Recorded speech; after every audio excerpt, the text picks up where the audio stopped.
روی صحنه غریب زندگی هممون در نقشه بازیگریم، با همین تو بازی‌های روزگار، از درون هم ولی بیخبریم. زندگی تولد یه خاطره،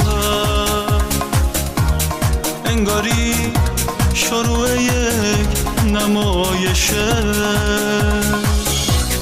کاشکی از دنیا این خاطره ها سهم ما تموم خوبیا بشه. توی پشت صحنه دنیای ما خوبی و بدی میمونه یادگار.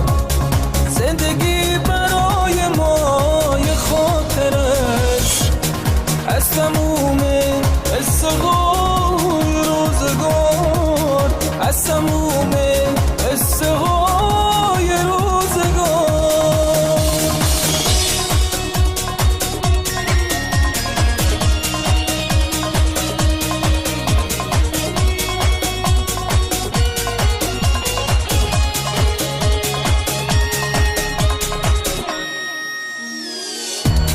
بهتره به قلبامون دروغ نگی، زندگی هر طور که باشه میگذره.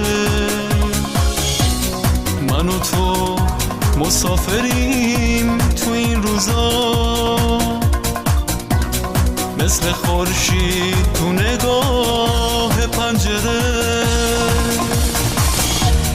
هممون پشت نگاه صورتم، همیشه از صبح تا شب قایم میشیم واسه پنهون کردن گریه هامون. روی قلب و روحمون خط میکشیم. اگه باز از روزگار دلت گرفت، لحظه ها ثانیه ها ابری شدن.